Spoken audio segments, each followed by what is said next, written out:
Hello again, everybody. This is Dan Clouser, and welcome back to the Journey My Mother's Son podcast. Joined again with my wife, Sandy. Hi, We're everyone.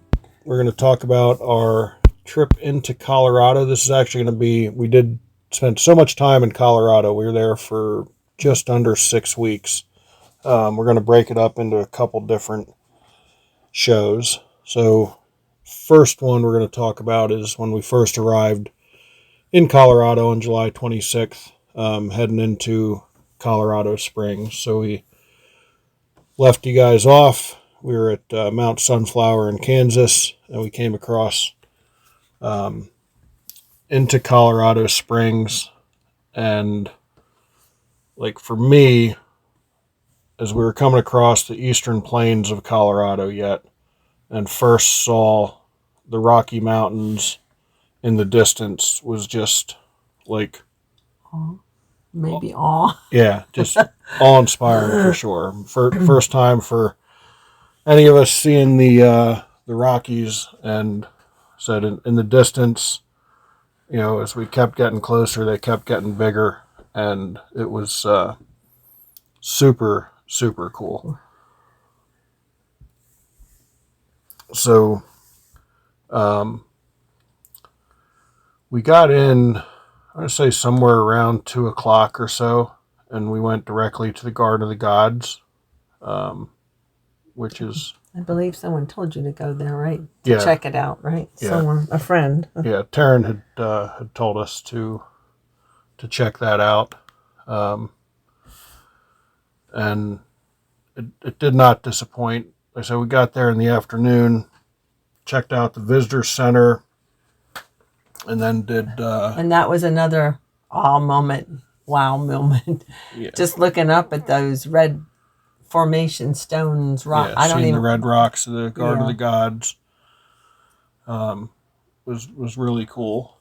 But we went into the visitor center again. It was kind of later in the day, so we wanted to catch that before it closed. So it was actually probably later than 2 or 3 o'clock now that I think of it. Then we walked some of the trails, and the trails are all... I mean, there's some unpaved trails, but there's a lot of Most paved of them, yeah. paved trails. So I think we walked Uke about 2.5 miles that first day.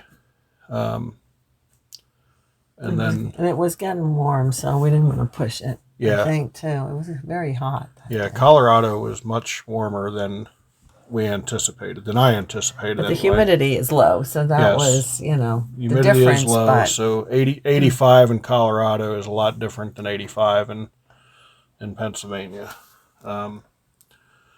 So we, leading up until my book signing, I was signing on Fridays, Saturdays, and Sundays. We got into town on a Wednesday. we literally went back 2 more days. Yeah. To Garden of the Gods. Yeah, we really didn't get enough of it, so to speak. So we stayed at a Bass Pro Shops, kind of on the north side of Colorado Springs. We didn't have a campground set up just because of trying to see stuff, and really just being mobile. It's tough to get into campground, get hooked up, and then unhook and do all that fun stuff. So we went back, did a longer hike. You and I did a longer hike. I stayed in the visitor center and did the movie and stuff in the visitor center. And then we met friends of ours for dinner that night. One of my old players' daughters, Tim Brill's daughter, Taryn. We met for dinner, and her husband and their newborn. We did I don't remember the name of it anymore, the Ghost Town tour. Ghost Town right next to where we ate there in Colorado Springs. Yeah, which was pretty cool, and it was cheap. I think it was $9 for us to get in or something like that. It was a fun time. It was just a couple hours we wasted just... Yeah, we wanted to get in the parking lot of the restaurant early because, again, we have a big vehicle, so it's not always the most convenient thing to... It was good. to get parked. So we got there pretty early. I think we were meeting them for dinner like 6 o'clock or something. So we got there around 3 or 3:30. So we had enough time to go through the ghost town, and we were there and ready for dinner.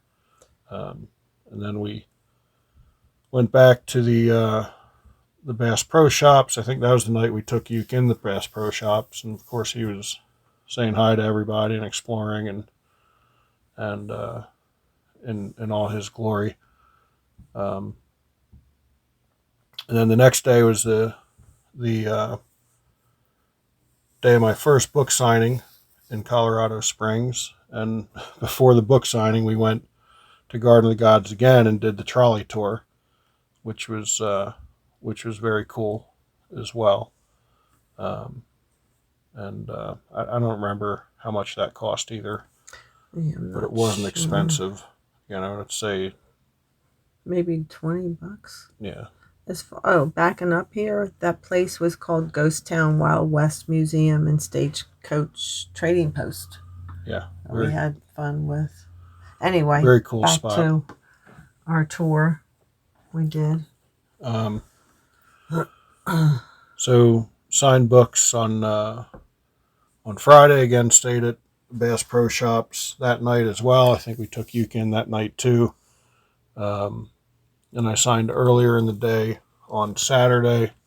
Had a really good signing in Colorado Springs. We actually did end up going up to a campground on Saturday night just so we could get our fresh tank filled up again and just refresh everything, basically. Cook burgers in the grill. Because I was done signing early. I was done signing at 3 o'clock. So we could get to the campground by, it was only half hour up the road. So I think we got there by 4 so you o'clock. Packed everything up. So that was a nice little break. And then signed again on Sunday. And then we actually met another friend from Pennsylvania, Tony Corley, for dinner, which was pretty cool in its own right. He was coming out to Colorado for a bike race. So he had to get out here early to get acclimated to the altitude. Right.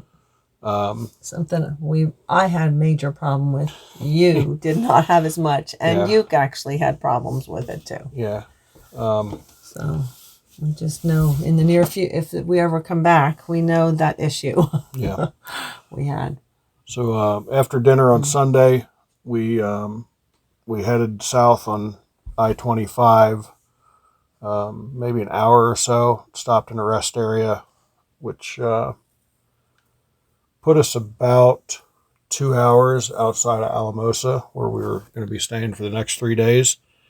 We got up super early with the sunrise to head to the Great Sand Dunes National Park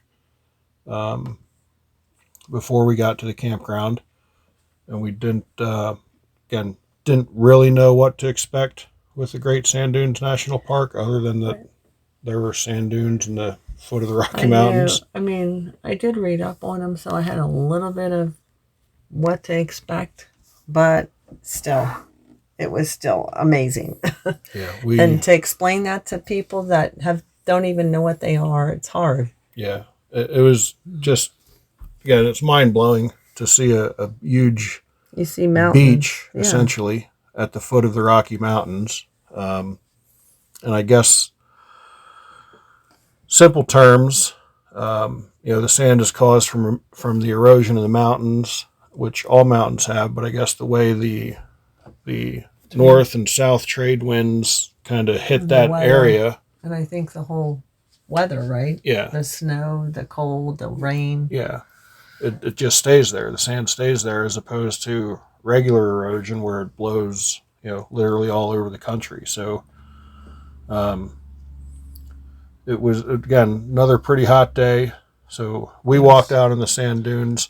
We didn't take Uke out there because they talk about how hot the sand gets, which I can attest, sand can get pretty hot, because I found that out in West Palm Beach a couple years ago, where I walked barefoot out in Florida. Out to the ocean and scalded my feet on the hot sand. But they also, even there, when we were there, they say too, wear shoes. Wear shoes. You There have to are wear a shoes. handful of people walking barefoot. It was still pretty early in the day, so It's it still wasn't like getting super warm, hot. though. But I mean, the And sand was warm, and the and sand. there were people who had dogs, but I'm glad we didn't take Uke out. He wasn't happy about that decision, but But um, no, the thing too with these sand dunes, people take and you can rent them at local areas. The surfboards or sandboards, whatever they're called, and they take them up on these dunes and they come down like they're surfing. yeah, we were too far away to see any of that.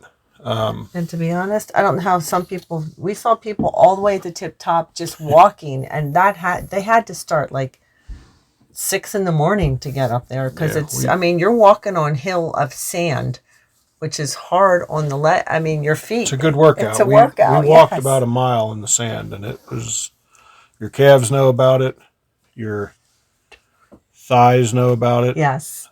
So after Great Sand Dunes National Park, we grabbed lunch, went to check in at the KOA in Alamosa, Colorado, and we were there for the next 3 days before we headed off to Durango. And we'll talk about Durango and Montrose and Grand Junction in our next episode. Because again, we got to break Colorado up into a couple different episodes. We were there for 6 weeks and did so much. It would have been a really long show to talk about all of it. So we wanted to break it up in a couple destinations. So talk more about Durango. That was awesome. And that's where Sandy really started feeling the issues with altitude. But again, we'll talk about that later. But if you have a chance to get to Colorado Springs, make sure you get to the Garden of the Gods, get to Pikes Peak. We didn't get a chance. No, we wanted to, but their tours are booked, and you got to leave early in the morning. Yeah. The RV can't go up there. We'll do it on the Cog Railroad next time we're in Colorado Springs. So it's kind of good because I really would have been out. Yeah. Yeah. So every spot we went to in Colorado, we left with a list of other stuff to do, which is similar to every spot we've been to since we've started traveling full time in the RV. So again, we'll talk about Durango, Silverton, Montrose, and Grand Junction in our next episode. And just be safe out there, and thanks for listening. Be sure to check out my other blogs, podcasts at journeymymotherson.com. And until next time, take care.